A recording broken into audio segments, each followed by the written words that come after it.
اعوذ باللہ من الشیطان الرجیم، بسم اللہ الرحمن الرحیم۔ پچھلے سیشن میں جی وہ جو بات تھی وہ بچے کہہ رہے ہیں کہ تھوڑا اور کر دوں ایکسپلین۔ تو بات یہ ہے کہ اللہ سبحانہ و تعالیٰ کہہ رہے ہیں کہ دیکھو تمہاری جو اپروچ کرنے کی، کسی بھی چیز کو اپروچ کرنا ہے تمہارا، اور پھر اس کے مطابق تم نے عمل جو کرنا ہے تو وہ ڈفرینٹ ہوتا ہے۔ تو کوئی ایسی بات نہیں کہ جو سمجھ میں نہ آئے، آگے سمجھ چل۔ اچھا جی، اب اللہ سبحانہ تعالیٰ کہہ رہے ہیں کہ جو اچھی بات کو سچا سمجھے گا وصدق بالحسنی، جو اچھی بات، حسنہ تو آپ کو میں نے بتا دیا نا کہ جو بڑی ہی مناسب، بڑی ہی خوبصورت، بہت ہی اچھی چیز ہو، اپروپریٹ ہو، ٹھیک ہے۔ اب اس کے سمجھنے میں بھی کوئی سمجھے گا کہ نہیں، تو کوئی سمجھے گا کہ ہاں، تو اس کے لیے اسٹینڈرڈ جو ہے وہ پھر کہاں سے آئے گا؟ اسٹینڈرڈ آئے گا اللہ سبحانہ تعالیٰ کی کتاب سے، کہ اس نے جو اسٹینڈرڈ وہ کر، اب دیکھیں مورالٹی کا اسٹینڈرڈ یہاں ہمارے پاس ڈفرینٹ ہے، دوسرے کئی ملکوں میں ڈفرینٹ ہے۔ ڈریس کوڈ ہمارے مطابق، ہمارے اس کے مطابق، سوچ کے مطابق جو اللہ سبحانہ تعالیٰ نے ڈریس کوڈ بتایا ہے وہ ڈفرینٹ ہے۔ حیا کا جو اسٹینڈرڈ ہے وہ ہمارے اس کے مطابق ڈفرینٹ ہے۔ کسی جگہ پہ ہر چیز کو سمجھتے ہیں کہ یہ بھی ٹھیک ہے، اس میں کون سی امورالٹی ہے، اس میں کون سی بے حیائی ہے، اس طرح سے ڈفرینٹ ہیں۔ ان سعیکم لشتی، ہر ایک کی سوچنے کا معیار اور وہ سارا کچھ وہ ڈفرینٹ ہے۔ اب اس میں سے اللہ سبحانہ تعالیٰ کیٹیگرائز کر رہا ہے، دو کیٹیگریز بتا رہا ہے۔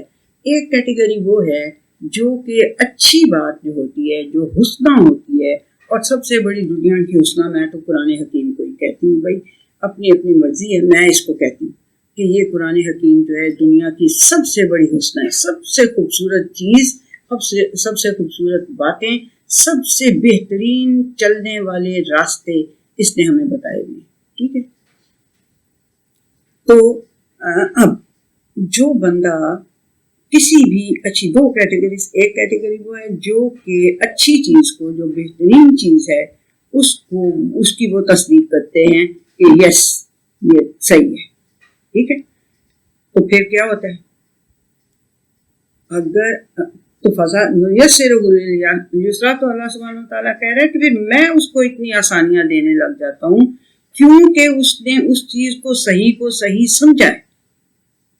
تو پھر اس کے اوپر جب اس نے کوششیں شروع کی ہیں تو میں اس کو پھر آسانیاں دیتا ہوں۔ اللہ سبحانہ تعالیٰ کہتا ہے کہ میں ہم اس کو آسان راستے پہ چلاتے ہیں، اس کے لیے بڑی آسانیاں پیدا کر دیتے ہیں، اس کے حالات میں موافقت پیدا کر دیتے ہیں، اس کو چیزیں سمجھنے کے لیے بھی اس کے دماغ کو ایسے کھولتے ہیں کہ وہ ان چیزوں کو صحیح مزید سمجھنے لگ جاتا ہے، اور اس کا ایمان آہستہ آہستہ زیادہ ہوتا جاتا ہے۔ طبقاً عن طبق، آپ نے پیچھے پڑھا تھا نا کہ تم ضرور چڑھو گے تک، یعنی کہ گریڈ بائی گریڈ تم اللہ سبحانہ تعالیٰ کی طرف جانے کی اگر کوشش کرو گے تو ہم تمہیں لترکبن طبقاً عن طبق، تو ہم تمہیں ایک گریڈ سے اپر گریڈ پہ لے جائیں گے ہم، ٹھیک ہے، ہم تجھے چڑھائیں گے ایک گریڈ سے اگلے گریڈ میں۔ یہ اللہ سبحانہ تعالیٰ کا وعدہ ہے۔ تو وہی بات یہ ہے کہ اللہ سبحانہ تعالیٰ کہہ رہا ہے کہ پھر تمہیں وہ آسانی ملے گی ہر کام میں، ہم دیں گے تمہارے لیے، ہم مہیا کریں گے آسانیاں، اللہ سبحانہ تعالیٰ کا وعدہ ہے یہ۔ تو اگر کوئی بندہ اس بات کو سمجھ لے کہ صحیح ہے یہ بات، یہ حسنہ، دنیا کا حسین ترین چیز، حسین ترین پیغام، حسین ترین اور مکمل ترین ہدایت یہ ہے کتاب، اگر وہ سمجھ لے گا تو آپ کا کیا خیال ہے؟ اس کو دنیا میں نہیں آسانی، اس کو دنیا میں بھی آسانیاں ملیں گی، اس کو آخرت میں بھی آسانیاں ملیں گی۔ اب سمجھ میں آئی بات؟ یہ اصل میں یہ ہے کہ اور جو بخل کرے گا، جو سمجھے گا کہ بڑا وہ اپنی طرف سے اپنی طبیعت کی بخیلی دکھانے کی کوشش کرے گا، اور جو سمجھے گا کہ مجھے تو کسی چیز کی ضرورت نہیں، میں تو ہر چیز سے غنی ہوں، مجھے تو سب کچھ پتہ ہے، میں تو بہت بڑا انٹلیکچوئل ہوں، مجھے تو کسی چیز کی ضرورت نہیں، I know what is wrong and what is right, مجھے کسی انسٹرکشن بک کی ضرورت نہیں ہے، مجھے کسی اللہ کی ضرورت نہیں ہے، مجھے کسی رسول کی ضرورت نہیں ہے، میں تو خود سے آئی ایم سیلف سفیشینٹ۔ تو پھر اس کے ساتھ کیا ہوگا؟ جب غلط یعنی دیکھیں اگر ایک آپ جب بیسز بنا رہے ہوتے ہیں فنڈامنٹ کی جو یہ کیا کہ کوئی کسی بلڈنگ کی بنیاد جب بنا رہے ہوتے ہیں تو اگر اینٹ ایسے ٹیڑھی رکھی جائے ایسے تو اس کے اوپر اینٹیں جب لگیں گی تو وہ یوں ہی جائیں گی ٹیڑھی, اور اگر اینٹ سیدھی رکھی ہوگی اس کے اوپر جتنی اینٹیں لگیں گی وہ سیدھی جائیں گی. ایسا ہی ہے نا. تو جب آپ کسی چیز کو مانیں گے جو صحیح چیز ہوگی اس کو آپ اگر نہیں مانیں گے اور آپ سمجھیں گے کہ I don't need any instructions, I don't need any Allah and I don't need any Rasul and I don't need any کتاب, تو پھر ٹھیک ہے, پھر آپ اپنی ٹکریں ماریں ادھر ادھر. ایک بنی بنائی سڑک ہے اتنی خوبصورت, اتنی مضبوط, اتنی پائیدار, اتنی استقامت دینے والی, اسے چھوڑ کے آپ اپنا راستہ کوئی ڈھونڈنے کی اتنی مشکل جگہ پہ کوشش کریں گے. دنیا از ناٹ, کل کیا پڑھا تھا آپ نے, it's not a bed of roses. تو پہلے ہی وہ بیڈ آف روزز نہیں ہے, اس کے اوپر سے آپ اس میں اپنی چمچے مارنے کی کوشش کریں گے, اپنی عقل کے مطابق راستے ڈھونڈنے کی کوشش کریں گے تو یو ول فیل, خدا نہ خواستہ. یہ اللہ سبحانہ تعالیٰ کہہ رہے ہیں کہ پھر جو وہ کرے گا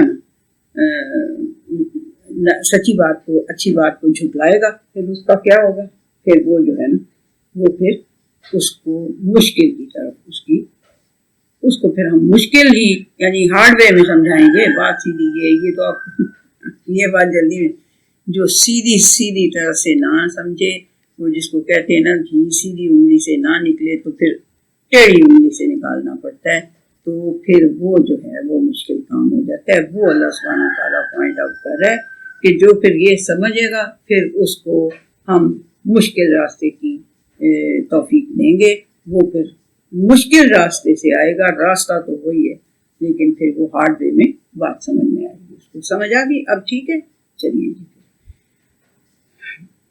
اب ہم چلتے ہیں سورہ ضحیٰ کے اوپر. سورہ ضحیٰ ہے بسم اللہ الرحمن الرحیم, والضحیٰ واللیل اذا سجا. یہ اب پھر یہ دیکھیے کہ ان ساری آخری صورتوں کے اندر اللہ سبحانہ تعالیٰ قسم کھا رہے ہیں. ہر بات میں زیادہ آپ نے دیکھا کتنی زیادہ اللہ سبحانہ تعالیٰ نے قسمیں کھائی ہیں اپنی بات کو سٹریس کرنے کے لیے, ان ظلماً جہولا انسانوں کے اوپر سٹریس کرنے کے لیے. سارے انسان ظلماً جہولا ہے, صرف یہ نہیں کہ وہی تھے بدو, ہم ان سے بڑے بدو ہیں. ہم سب انسان جو ہیں بہت بڑے بدو ہیں.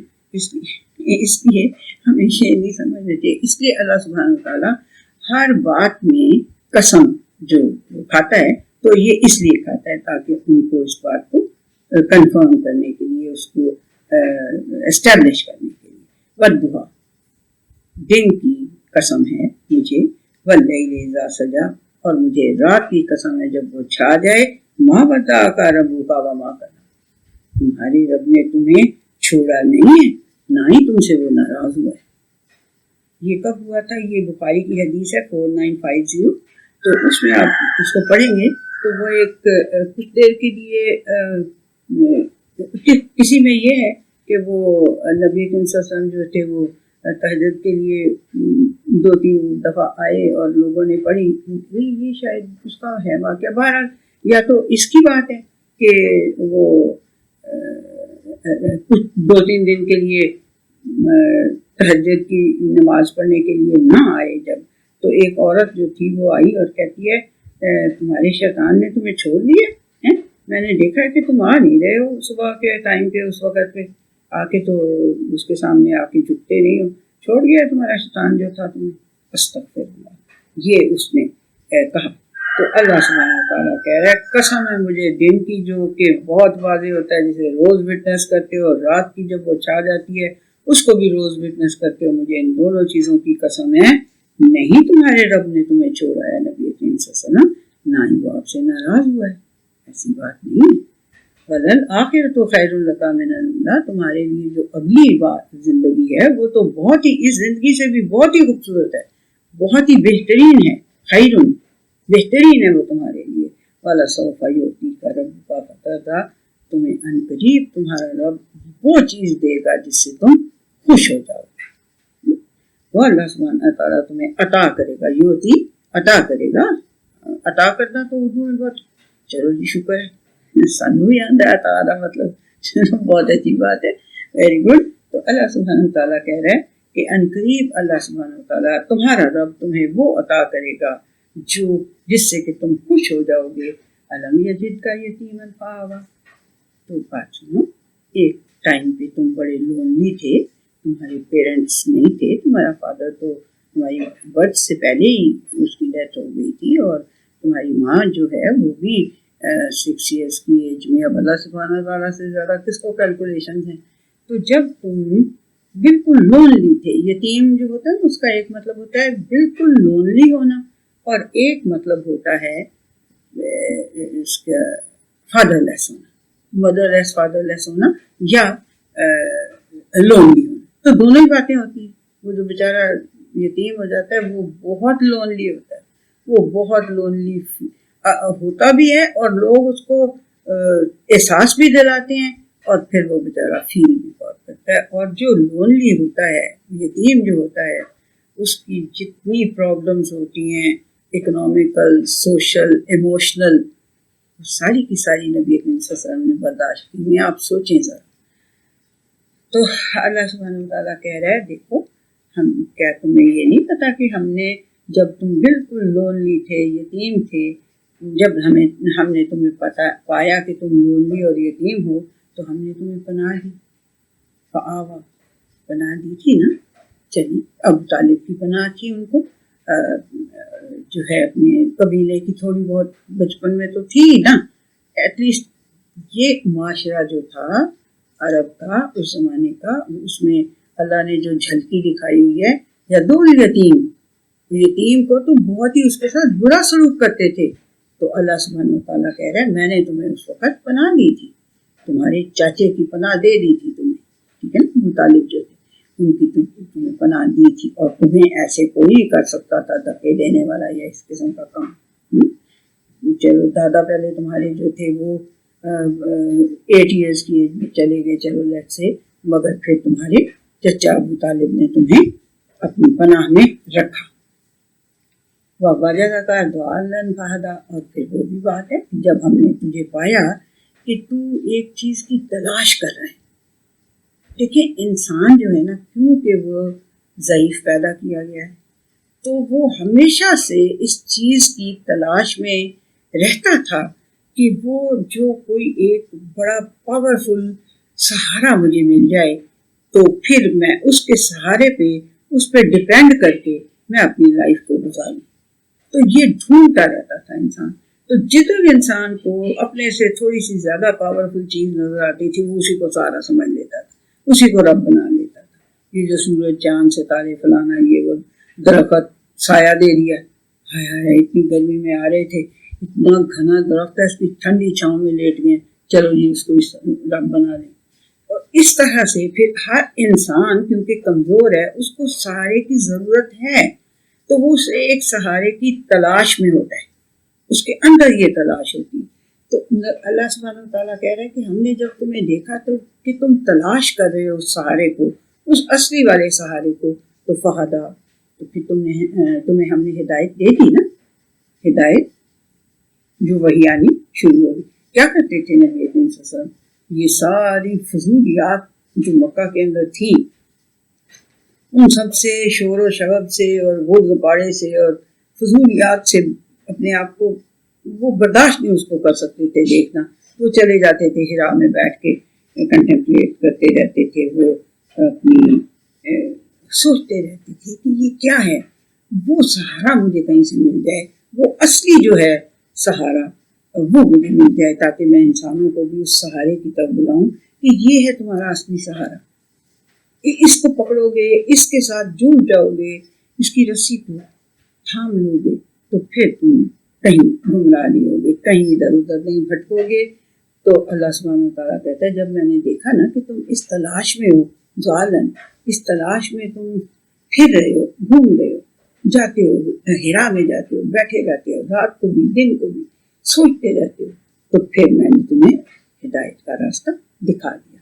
بابا جادا کا آئے نا, تو ایک جو یعنی یہ میں کہتی ہوں سورہ دعا کے اندر اللہ سبحانہ تعالیٰ نے نبی کریم صلی اللہ علیہ وسلم کا بچپن، ان کی جوانی اور ان کی نبوت کا سارا کچھ حال یہ 3 آیتوں میں اس نے بیان کر دیے. اتنا بڑا ہسٹورین ہے وہ، دیکھ لیں اتنی پریسائزلی اس نے یہ 3 دور نبی کریم صلی اللہ علیہ وسلم کی لائف کے اس ایک 3 آیتوں میں بیان کر دیے. وجدہ کا آئلینڈ، نبی کریم صلی اللہ علیہ وسلم تو بالکل آئلینڈ، غریب تھے، بالکل تنگ دست تھے، کچھ بھی نہیں تھا ان کے پاس. کہتے ہیں کہ میں کوئی پیغمبر ایسا، ایک دفعہ کہا نبی صلی اللہ علیہ وسلم نے اس طرح کی بات کہ کوئی پیغمبر ایسا نہیں کہ جس نے بکریاں نہ چرائی ہوں.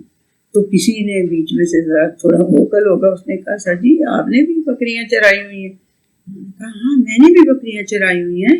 جب میں دیکھتا تھا کہ میرا چچا یعنی ابو طالب جو ہیں وہ ان کے اتنے بچے ہیں پہلے، تو وہ مجھے بھی پال رہے تھے، تو پھر میں مکہ کے لوگوں کی بکریاں چرانے کے لیے چند قیرات، یہ پیسے کچھ اس زمانے کا سکہ ہوگا نا، تو وہ کچھ چند قیرات کے عوض میں مکہ کے لوگوں کی بکریاں چرایا کرتا تھا. تو آئلینڈ تھے، کوئی ان کے پاس وہ ذریعہ معاش نہیں تھا، اپنے پاس تو اتنے پیسے نہیں تھے کہ جا کے تجارت کرتے جو لوگوں کا پیشہ تھا. عام طور پہ مکہ کے لوگوں کا پیشہ تھا تجارت، تو نہیں ان کو وہ تو نہیں کر سکتے تھے، خود سے آئلینڈ تھے، تنگ دست تھے.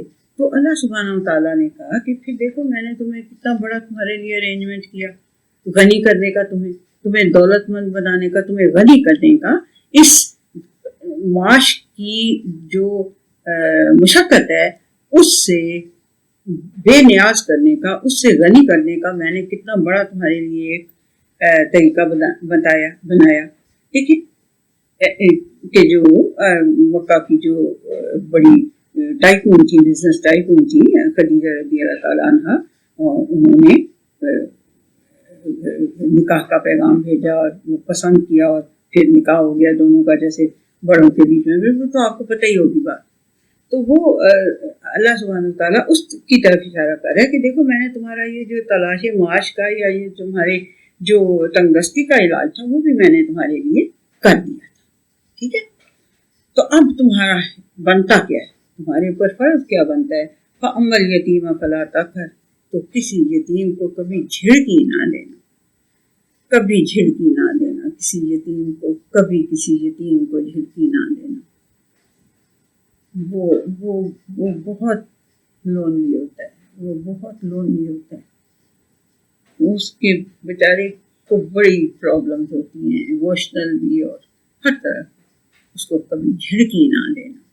اور وَأَمَّا السَّائِلَ فَلَا تَنْهَرْ، اور وہ جو بیچارہ مانگنے والا آپ کے پاس کبھی کوئی آ جاتا ہے نا، اسے قہاری فلا تقہر، اس کے اوپر زبردستی زور زبردستی نہ کرنا. تنہر ہوتا ہے جھڑکی نہ دینا. تقہر کا مطلب ہوتا ہے کہ اس کے اوپر کوئی زبردستی نہ کرنا، اس کے اوپر کوئی قہاری یعنی اپنی مرضی سے اسے جدھر مرضی چلاؤ، یہ ہوتی ہے نا قہاری. تو یہ نہ کرنا، کبھی کسی یتیم کے ساتھ یہ حرکت نہ کرنا کہ تم اسے اپنے بس میں لے آؤ اور اسے اپنی مرضی سے جدھر مرضی چلاؤ، اس کو پکڑ کے جیسے کہ تمہارا وہ کوئی وہ ہے مملوک ہے، ایسے نہ کرنا. وَأَمَّا السَّائِلَ فَلَا تَنْهَرْ، اور کوئی مانگنے والا آ جائے تمہارے پاس اسے جھڑکی مت دینا. پتہ نہیں وہ کس مجبوری سے تمہارے آگے ہاتھ پھیلا رہا ہے، اس کو جھڑکی نہ دینا. اسے پیار سے کہہ دو کہ اگر وہ تمہیں ہٹا کٹا نظر آ رہے تو پیار سے ہی اسے کہہ دو کہ بھائی تم اچھے خاصے ہو، 2 ہاتھ ہیں تمہارے، 2 پیر ہیں، تو کوئی محنت کر کے کماؤ، اس کا داغ لگے گا تمہارے ماتھے پہ. اگر تم بغیر وجہ کے مانگ رہے ہوگے تو تمہارے ماتھے پہ داغ لگائے گا اللہ سبحانہ وتعالیٰ قیامت والے دن. یہ مانگنا اچھی بات نہیں ہے اگر تم ٹھیک ٹھاک ہو تو، لیکن اس کو پیار سے، اس کو غصہ نہیں دینا. وَأَمَّا بِنِعْمَتِ رَبِّكَ فَحَدِّثْ، اور یہ دیکھو یہ کتنی نعمتیں تجھے میں نے دی ہیں، اللہ نبی کریم صلی اللہ علیہ وسلم کو کہہ رہے ہیں. تو پھر اپنے رب کی نعمتوں کا کو یاد کرتے رہو، حدث اس کا ذکر کرتے رہو. ٹھیک ہے، تو یہ ہو گئی جی ہماری سورہ دوحا. اس کے اندر تھی 11 آیتیں، اور میرا خیال ہے کہ یہ تو بالکل سمجھ میں کلیئر آ گئی ہوگی کہ یہ شروع اس لیے ہوئی تھی کہ ایک عورت نے آ کے نبی کریم صلی اللہ علیہ وسلم سے کہا تھا کہ کیا ہوا، چھوڑ گیا تمہارا؟ اور اس نے رب تو نہیں کہا، اس نے شیطان کہا، استغفر اللہ. اچھا جی، اگلی ہماری ہے جی سورہ علم نشرح. سورہ علم نشرح. بسم اللہ الرحمن الرحیم. علم نشرح لک صدرک. نبی اکرم صلی اللہ علیہ وسلم، کیا اللہ سبحانہ و تعالیٰ نے تمہارے سینے کو اچھی باتیں ریسیو کرنے کے لیے کھول نہیں دیا؟ صدر، سینٹر آف یور پرسنالٹی، کیا اس کو ریسیونگ نہیں بنا دیا؟ اس نے اس کے اندر جو کوئی غلط خیالات تھے وہ تم بھرا میں جا کے اس کو پیوریفائی کرنے کی کوشش کرتے تھے، تو اللہ سبحانہ و تعالیٰ نے تمہاری ہیلپ کی، تمہارے اس سینٹر کو اس نے کھول دیا تاکہ وہ ہر اچھی بات کو ریسیو کر سکے. ٹھیک ہے، یہ ایسا کیا. وَوَضَعْنَا عَنْكَ وِزْرَكَ. دیکھو تمہاری اوپر جو بوجھ تھا نا، الذی انقض ظہرک، جس نے تمہاری کمر توڑ رکھی تھی، جس نے تمہاری کمر توڑ رکھی تھی، اتنا بھاری بوجھ تھا اس سے نبوت کا اور کار نبوت کا. نبوت کا جو کام ہوتا ہے اس کا جو بوجھ تھا وہ اتنا زیادہ تھا جس نے تمہاری کمر توڑ رکھی ہوئی تھی، تو اس کو بھی ہم نے ہلکا کر دیا ہے نا. اب یہ بہت سارے صحابہ تمہارے اکٹھے ہو گئے ہیں اور یہ بھی تبلیغ کا کام کرنے لگے ہیں. یہ مدینہ سے کچھ لوگ آ گئے ہیں، وہ یعنی اس طرح کی بات کہ ہم نے تمہارے اس بوجھ کو تم سے اتار دیا ہے جس نے کہ تمہاری کمر توڑ رکھی تھی. وَرَفَعْنَا لَكَ ذِكْرَكَ، اور تمہارے ذکر کو ہم نے بڑا ہی بلند کر دیا. میں نے آپ کو بتایا نا کہ فتح مکہ سے پہلے تک عرب کے اکثر قبیلے یہ ایک کوئی بچہ تھا تو وہ جب بڑا ہو گیا تو اس کے تھرو یہ حدیث ہم تک پہنچی ہے کہ قبیلے جو تھے نا وہ صرف یہ دیکھ رہے تھے کہ یہ اس کا انجام کیا ہوتا ہے محمد صلی اللہ علیہ وسلم کا. اگر یہ صحیح ہوں گے تو یہ تو پریویل کریں گی، ان کی باتیں ہیں تو بڑی اچھی، لیکن وہ جو پیئر پریشرز ہوتے ہیں سوسائٹی کے، اس کی وجہ سے وہ ایک دم قبول نہیں کر رہے تھے، مسلمان ہونا قبول نہیں کر رہے تھے، تو وہ ویٹ کر رہے تھے. تو جب مکہ فتح ہوا اور وہ سارے لوگ قبول کرنے لگے اسلام کو، تو پھر اللہ سبحانہ و تعالیٰ کیا کہہ رہے؟ وَرَفَعْنَا لَكَ ذِكْرَكَ، تمہارے ذکر کو ہم نے بلند کیا ہوا تھا. سارے جو تھے وہ سمجھ یہی رہے تھے کہ یہ ہے صحیح بندہ یہ صحیح ہے، he is a right man، but وہ یہ دیکھ رہے تھے کہ اگر یہ اس نے یعنی مغلوب ہو گیا تو پھر تو اس کی باتیں غلط ہیں، لیکن اگر یہ غالب آ گیا، جب فتح مکہ کے بعد غالب آئے تو سمجھیں. تو یہ ذکر جو تھا نا تمہاری بھلائیوں کا جو ذکر تھا، تمہاری اچھائیوں کا، تمہاری تبلیغ کا جو اچھا اثر تھا، اچھا ذکر تھا، اچھا ذکر تھا، اس کو ہم نے بہت بلند کیا ہوا تھا. فَإِنَّ مَعَ الْعُسْرِ يُسْرًا، تو دیکھو مشکل کے ساتھ دیکھو میں نے تمہیں آسانیاں دے دی ہیں نا. اللہ جی اتنی مشکل. اِنَّ مَعَ الْعُسْرِ يُسْرًا، لیکن اللہ پھر کہہ رہا ہے یقین کر لو ہر مشکل کے ساتھ آسانی بھی آئے گی. ادروائز تو بندہ ویسے ہی چیخیں اتنی مارتا ہے، تو ادروائز تو پھر بندہ ویسے ہی فارغ ہو جائے. فَإِذَا فَرَغْتَ فَانْصَبْ، تو جب تم فارغ ہوا کرو تو عبادت میں محنت کیا کرو عبادت میں. ہم ہر چیز میں راتوں کو جاگتے ہیں نا، اپنی اسائنمنٹس کرنے کے لیے، اپنے ڈیڈ لائنس کو میٹ کرنے کے لیے کرتے ہیں نا آپ لوگ سارے ہیں. تو اس طرح سے اللہ سبحانہ و تعالیٰ کہہ رہے ہیں جب تم فارغ ہو جاؤ، فارغ ہوا کرو، تو کم از کم اس وقت تو محنت کر لیا کرو اللہ کی طرف جانے کی بھی. وَإِلَىٰ رَبِّكَ فَارْغَب، اور اپنے رب کی طرف راغب رہو، اس کی طرف دھیان رکھو. ٹھیک ہے،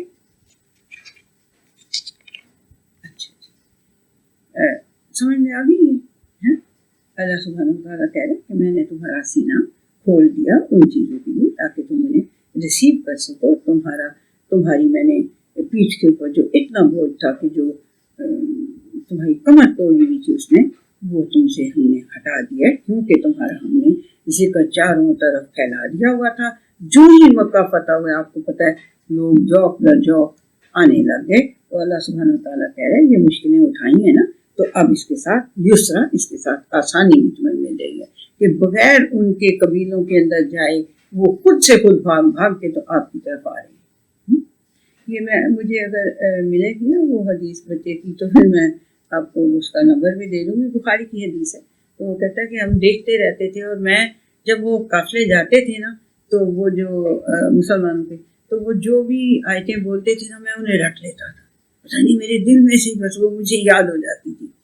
تو کہتا ہے کہ جب میرا باپ گیا نا مکہ فتح ہوا تو میرا باپ سب سے پہلے بھاگا، اپنے قبیلے سے بھی پہلے بھاگ کے نبی کریم صلی اللہ علیہ وسلم کے پاس پہنچا، کیونکہ یہ بات آسانی اللہ نے دینی تھی کہ اب تم نے بڑی محنت کر لی ہے، اب یہ بندے خود ہی بھاگ بھاگ کے تمہارے پاس آئیں گے اور قبول کریں گے اسلام کو۔ اور پھر ظاہر سی بات ہے کہ جلدی سے تو ایمان بھی داخل نہیں ہو جاتا، وہ آہستہ آہستہ پھر ہوتا جاتا ہے، ٹھیک ہے۔ تو جب پھر تم فارغ ہوا کرو تو عبادت کرنے میں، میرے قریب آنے میں محنت کیا کرو، اور اپنے رب کی طرف راغب رہا کرو، رغبت سے اس کی طرف آیا کرو۔ سورہ 3 جی، یہ اس کی 8 آیتیں تھیں سورہ الم نشرح۔ سورہ 3 بسم اللہ الرحمن الرحیم، والتین والزیتون وطور سینین وہذا البلد الامین۔ یہ اب اس میں قسم کھائی ہے انجیر کی، زیتون کی۔ یہ انجیر اور زیتون یہ دونوں عرب کے بچے بچے کو ان پھلوں کا پتہ تھا کہ یہ پھل ہوتے ہیں، ان کی یہ ٹیسٹ ہوتا ہے، ان کی یہ شکل ہوتی ہے، یہ فلاں علاقے میں اگتے ہیں، سب کچھ ان کو پتہ تھا۔ تو اللہ سبحانہ وتعالیٰ اس کی قسم کھا رہا ہے کہ جیسے وہ تمہیں اس کے اوپر تم خود وٹنس ہونا، اسی طرح میں اس کی قسم کھا کے وٹنس کر رہا ہوں کہ تین کی قسم، زیتون کی قسم، طور سینین کی قسم، اور اس امانت والے شہر کی قسم جس میں کہ ہر بندہ آ کے تو امن میں آ جاتا ہے، اس شہر کی مجھے قسم ہے۔ یہ ساری قسمیں کھانے کے بعد اللہ سبحانہ وتعالیٰ بتا کہہ رہا ہے لَقَدْ خَلَقْنَا الْإِنسَانَ فِي أَحْسَنِ تَقْوِيمٍ، میں نے انسان کو بہترین تقویم پہ پیدا کیا۔ تقویم ہوتی ہے division, distribution of some thing, تو بہترین ڈویژن، بہترین چیزوں کی جو میں نے ڈسٹریبیوٹ تمہارے اندر کرنی تھی اور میں نے بہترین طریقے سے کی ہے۔ اللہ سبحانہ تعالیٰ کہہ رہے انسان کو ہم نے بہترین تقویم پہ پیدا کیا ہے، بہترین ڈویژن پہ پیدا کیا ہے۔ ثم رددناہ اسفل سافلین، ہم نے تو اس کو بہترین ڈویژن پہ پیدا کر دیا ہے، لیکن پھر کیا ہوتا ہے جب وہ اڈاپٹ کرتا ہے الٹے پلٹے راستے، تو ثم رددناہ اسفل سافلین، تو پھر ہم اس کو لوٹا دیتے ہیں اسفل سافلین، بدترین گہرائی میں، اتھاہ گہرائی میں اس کو پھر ہم لوٹا دیتے ہیں۔ الا الذین آمنوا وعملوا الصالحات، سوائے ان کے جو کہ اللہ کو مان لیتے ہیں، اللہ کی باتیں مان لیتے ہیں اور اپنے اعمال کو درست کرتے رہتے ہیں، ان کے لیے کیا ہے؟ فَلَهُمْ أَجْرٌ غَيْرُ مَمْنُونٍ، ان کے لیے ایسا اجر ہے جو کبھی بھی قطع نہیں ہوگا، جو کبھی بھی کاٹا نہیں جائے گا، جو کبھی بھی ختم نہیں ہوگا۔ فَمَا يُكَذِّبُكَ بَعْدُ بِالدِّينِ، تو بات سنو، یہ اتنی قسمیں میں نے کھائی ہیں، اتنی باتیں میں نے تمہیں بتائی ہیں، اس کے بعد مجھے بتاؤ کہ تم کس بات کو، اس فیصلے کے دن کو کس لیے جھٹلا سکتے ہو؟ فَمَا يُكَذِّبُكَ بَعْدُ بِالدِّينِ، کہ یہ فیصلے کا دن آنا ہے، یہ میں نے بتا دیا ہے، میں نے یہ بتا دیا کہ میں نے انسان کو احسن تقویم پہ پیدا کیا، لیکن جو پھر نہیں اس کو یوٹیلائز کرتا، پھر اس کو بدترین درجے میں بھی گرا دیتا ہوں۔ تو سوائے ان کے کہ جو اللہ کو مانتے ہو، اللہ کی مانتے ہو، اپنے اعمال کو درست رکھتے ہو، ان کے لیے بڑا ہی بہترین درجہ ہوگا۔ تو پھر کس بات پہ تم اس کے بعد پھر کس چیز کو تم جھٹلانا چاہتے ہو؟ اللہ تعالیٰ نے فیصلے کا ایک دن جو کہہ دیا ہے، اس کے بعد تم کس چیز کو جھٹلانا چاہتے ہو؟ الیس اللہ بأحکم الحاکمین، کیا اللہ سبحانہ وتعالیٰ سارے حاکمین سے بہتر حاکم نہیں ہے؟ سارے بادشاہوں سے بہترین بادشاہ نہیں ہے؟ اتنی تمہاری خطائیں معاف کر دیتا ہے، اتنی تمہارے پردے ڈال دیتا ہے، تو کیا وہ بہترین حاکم نہیں ہے؟ احکم الحاکمین نہیں ہے؟ پھر اس بات کے بعد کس وجہ سے پھر تم اس بدلے کے دن کو جھٹلا رہے ہو؟ کوئی ہے رہ جاتی ریزن؟ کہ تم بدلے کے دن کو جھٹلاؤ، کوئی نہیں رہ جاتی، لیکن پھر بھی تم جھٹلا رہے ہو. تو کیا تم نہیں مانتے کہ اللہ احکم الحاکمین ہے، اللہ سب بادشاہوں سے بڑا بادشاہ ہے؟ ماننا چاہیے نا یہ بات. ٹھیک ہے جی، چلیں اب یہ ہمارا یہ والا تو ہو گیا. یہ سورہ کیا تھی، علم نشرح، سورہ 3 ہماری ختم ہوئی ہے جی. اس کی صرف 8 آیات تھی، تو یہ ہماری ختم ہو گئی ہے. ہم نیکسٹ سیشن میں اب نیکسٹ دیکھیں گے کہ ہم کیا کرتے ہیں. اللہ تعالیٰ ہمیں ان کی اس سے نصیحت کو پکڑنے کی توفیق دے دے کہ واقعی میں مشکلات کے بعد آسانیاں ملتی ہیں. انسانوں کو مشکلات سے گھبرانا نہیں چاہیے. ٹھیک ہے جی، اللہ